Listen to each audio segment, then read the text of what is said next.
మంత్రి ఉత్తమ్ కుమార్ రెడ్డి మీడియాతో మాట్లాడుతున్నారు. ఇప్పుడు ఆ లైవ్ చూద్దాం. ఇంకో విషయం,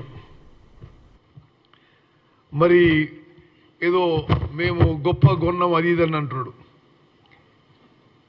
సివిల్ సప్లైస్ మినిస్టర్గా ఈరోజు నేను మీకు మనవి చేస్తున్నా, రాష్ట్రంలో మీరు మొత్తం రాష్ట్రంలో గతంలో ఎన్నడూ లేని విధంగా 7,149 ప్రొక్యూర్మెంట్ సెంటర్లు కొన్ని ప్రారంభించినాం, కొన్ని ప్రారంభిస్తున్నాము.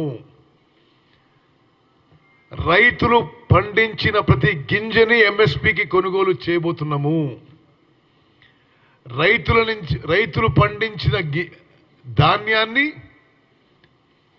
ఏ మిల్లర్ అయినా ఏ వ్యాపారైనా ఎంఎస్పి కంటే ₹1 తక్కువ కొన్నా కఠిన చర్యలు తప్పవు అని చెప్పి కూడా ఈరోజు సివిల్ సప్లైస్ మినిస్టర్గా నేను మనవి చేస్తున్నా. అదేవిధంగా పంటల గురించి మాట్లాడిన పెద్ద మనిషి అసలు ఎంత విడ్డూరమైన విషయం, వికారమైన విషయం అంటే, నేను పార్లమెంట్లో క్రాప్ ఇన్సూరెన్స్ గురించి క్వశ్చన్ రేజ్ చేస్తే ఏమని, భారతదేశంలో క్రాప్ ఇన్సూరెన్స్ ఏ రాష్ట్రంలో ఏ స్కీమ్ నడుస్తుంది, మరి పంట నష్టానికి ఎంత, ప్రీమియం సంగతి ఏంటిది అన్ని మాట్లాడితే 29 రాష్ట్రాల్లో క్రాప్ ఇన్సూరెన్స్ పంట బీమా లేని ఏకైక రాష్ట్రం తెలంగాణ రాష్ట్రం.